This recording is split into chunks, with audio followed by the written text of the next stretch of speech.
కాకినాడ జిల్లా వైఎస్ఆర్సీపీ అధ్యక్షుడు దాడిశెట్టి రాజా తొనిలో జరిగిన 3వ రోజు రిలే నిరాహార దీక్షలో పాల్గొన్నారు.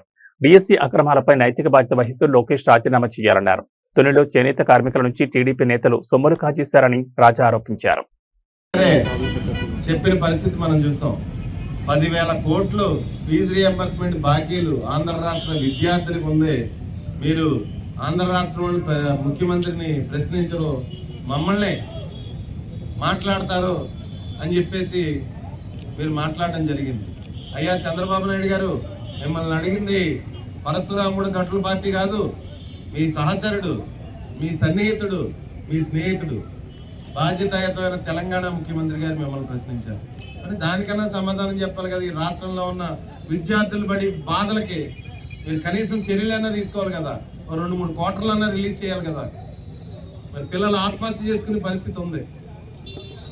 మరి మీరు పరిపాలన చేసిన టైంలో కరువు, మరి డైరెక్ట్గా 3 సార్లు ముఖ్యమంత్రి అయ్యారు. ఒకసారి అంటే 4వసారి ఇది ముఖ్యమంత్రి, ఒకసారి ఎన్టీఆర్ గారిని వెన్నుపోటు పడిచి ముఖ్యమంత్రి అయ్యారు. మరి 3 సార్లు కూడా కరువే కదా. కరువులో ఉన్న రైతాంగాన్ని కూడా ఆదుకోవాలని చెప్పేసి నేను మనస్ఫూర్తిగా కోరుకుంటున్నాను. అదేవిధంగా ఒక విషయం, లోకల్గా ఉన్న ఇష్యూ చాలా ఇంపార్టెంట్ ఇష్యూ. ఈ లోకల్గా ఉన్న యనమల రామకృష్ణ గారి దృష్టికి నేను తీసుకురావాలి, నా బాధ్యతగా నేను తెలియజేస్తున్నాను. 2 విషయాలు తీసుకొస్తున్నాను. దయచేసి మీరు చర్యలు తీసుకోండి. మేము అధికారంలో ఉండగా మున్సిపాలిటీకి అమలాపురం నుంచి ప్రత్యేకంగా ఈ షిల్ట్ క్లీన్ చేయడం కోసమని 50-60 మందితో ఒక జట్టును తీసుకొచ్చి 2 నెలల పాటు, 15 రోజుల పాటు తుని మున్సిపాలిటీలో కాలువల్లోకి ఏర్పాట్లు చేస్తున్నారు, ఇస్తాను అని చెప్పేసి. మరి శాంక్షన్ లిస్ట్లో మా టైంలో వైఎస్ జగన్మోహన్ రెడ్డి గారు ముఖ్యమంత్రిగా ఉన్నప్పుడు తుని నియోజకవర్గంలో 600 మందికి వచ్చేది, 24,000. మరి మీరు 25,000 ఇస్తా అన్నారు, 2 సంవత్సరాలు ఎక్కువ చేశారు. 485 మంది లిస్టు డిస్ప్లే చేశారు. మొత్తం తాలూకా మొత్తం మీద 400. అత్యంత పేదవారు రామకృష్ణ గారు వీరు. ఈ మగ్గం వేసేవాళ్ళు, చేనేత పనివారు అత్యంత పేదవారు. మీ నాయకులు డబ్బులు వసూలు చేస్తున్నారు. దయచేసి సరిదిద్దండి. ఏ ఊర్లో ఎంతమంది వసూలు చేశారో, ఎంత వసూలు చేశారో నేను క్లియర్గా మీకు మెన్షన్ చేసేస్తాను. విలేకరులు కూడా ఇచ్చేస్తాను ఈ పేపర్ని. దయచేసి సరిదిద్దండి. పాత కొట్టం ముందు 100 మందే తీసుకున్నారు. తర్వాత మా నాయకులు క్వశ్చన్ చేసిన తర్వాత డబ్బులు తిరిగి ఇచ్చేసారు పాత కొట్టంలో. అది కూడా చెప్తున్నాను. మనిషి 3,000 ఎంతో తీసుకుని క్వశ్చన్ చేసిన తర్వాత వెనక్కి తిరిగి ఇచ్చేసారు.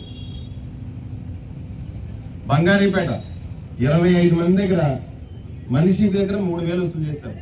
25 మంది దగ్గర 25 మంది దగ్గర అత్యంత పేద చేనేత మగ్గం కార్మికుల దగ్గర 3,000 వసూలు చేశారు.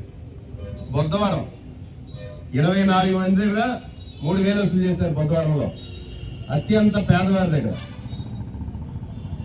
కేవో మల్లవారం, ఇది మరీ దారుణం, 41 మంది దగ్గర. మగ్గం లేని వాళ్ళ దగ్గర అయితే 12,000. మగ్గం లేకుండా చేనేత పని చేసే వాళ్ళ దగ్గర 7,000. మగ్గం ఉన్న వాళ్ళ దగ్గర 5,000 వసూలు చేశారు. అది కూడా చెప్తాను నేను, అన్ని వరుసగా చెప్పుకుంటూ వస్తున్నాను. కేఈ చెన్నైపాలెంలో 25 మంది దగ్గర వసూలు చేశారు, వెనక్కి తిరిగి ఇచ్చేసారు. వసూలు చేసిన డబ్బులు వెనక్కి తిరిగి ఇచ్చేసారు. కేఏ మల్లారంలో 3 దగ్గర వసూలు చేశారు, రిటర్న్ ఇచ్చేసారు. డబ్బులు తీసుకుని వెనక్కి ఇచ్చేసారు. మా వాళ్ళు క్వశ్చన్ చేయడంలో, మా చింతల రమణ గారు వాళ్ళు క్వశ్చన్ చేయడంలో డబ్బులు వెనక్కి ఇచ్చేసారు. అప్పలరాజుపేట 24 మంది దగ్గర 3,000 వసూలు చేశారు, ఇవ్వలేదు. అంటే ఇవ్వని ఊర్లు మళ్ళీ చెప్తున్నాను మీకు సార్. బంగారీపేటలో రిటర్న్ ఇవ్వలేదు, బుధవారంలో వసూలు చేశారు, రిటర్న్ ఇవ్వలేదు. కేవో మల్లారంలో అత్యంత దారుణంగా వసూలు చేశారు, 7,000, 5,000, 12,000 రిటర్న్ ఇవ్వలేదు.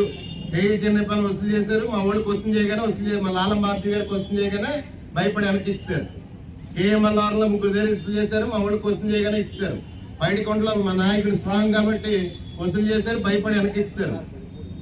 బెండపూడిలో 35 మంది దగ్గర వసూలు చేశారు, 30 మంది టీడీపీ వాళ్ళ దగ్గర తీసుకోలేదట.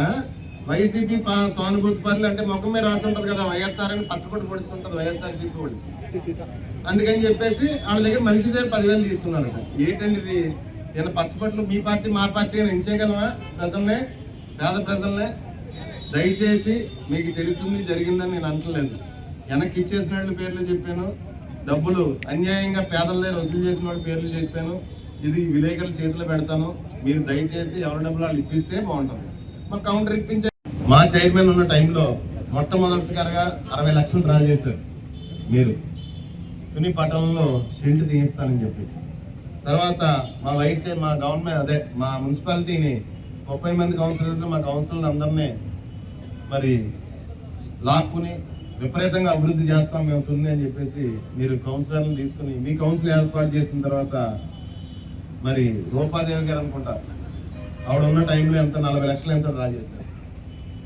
మరి దప్పదప్పాలుగా అక్కడ షీల్డ్ తీయాలి, ఇక్కడ షీల్డ్ తీయాలి, అక్కడ షీల్డ్ తీయాలి అని చెప్పేసి 15 లక్షలు చొప్పున 5-6 సార్లు డ్రా చేసిన పరిస్థితి ఉంది. తుని ప్రజలను మిమ్మల్ని రిక్వెస్ట్ చేస్తున్నాను, తుని పట్టణ ప్రజల తరఫున, అయ్యా రామకృష్ణ గారు, ఈ దుర్గంధం మేము భరించలేకపోతున్నాం, దయచేసి మమ్మల్ని ఆదుకోండి. తుని ప్రజల తరఫున మేము రిక్వెస్ట్ చేస్తున్నాను. ఇంత డబ్బు డ్రా చేశారు, అవన్నీ పక్కన పెడదాం. దయచేసి అమలాపురం నుంచి గతంలో వచ్చిన జట్టును రప్పించి కింద స్థాయి వరకు షీల్డ్ తీయించండి. మరి మీకు తెలిసి డ్రా చేసుకున్నారో తెలియకుండా డ్రా చేసుకున్నారో నేను మిమ్మల్ని కామెంట్ చేయట్లేదు, కానీ రక్షించండి. చాలా దారుణంగా ఉంది పరిస్థితి. మేము ఉన్నప్పుడు కూడా వర్షం పడినప్పుడు 10 నిమిషాలు 20 నిమిషాలు వాటర్ స్టాగ్నేట్ అయి ఉండేది, తర్వాత ఖాళీ అయిపోయేది. ఎందుకంటే మన తుని పరిస్థితులు అలాంటివి. తుని డౌన్లో ఉంటుంది, చుట్టూ ఎత్తులో ఉంటుంది, చుట్టూ కొండలు ఉంటాయి, ఆఖరి ఏటుగొట్టు కూడా తుని కన్నా ఎత్తులో ఉంటుంది. భగవంతుడు మనకి ఇచ్చింది మనం ఇచ్చేయలేము, కానీ చర్యలు అయితే తీసుకోవాలి కదా. ప్రతి ఇంట్లోకి మురికి నీరు వెళ్ళిపోతుంది వర్షం పడితే. మనం బట్టి వర్షానికి ప్రతి ఇంట్లోకి మురికి నీరు వెళ్ళిపోయింది, ఇంట్లోకి వెళ్ళిపోయింది మురికి నీరు. ఇంతకు ముందు 10 నిమిషాలు 15 నిమిషాల్లో ఖాళీ అయిపోయేది. నేను రిక్వెస్ట్ చేస్తాను రామకృష్ణ గారు, మిమ్మల్ని దయచేసి చర్యలు తీసుకోండి, ఈ తుని ప్రజల్ని కాపాడండి. తర్వాత ఇంకొక విషయమే, నేను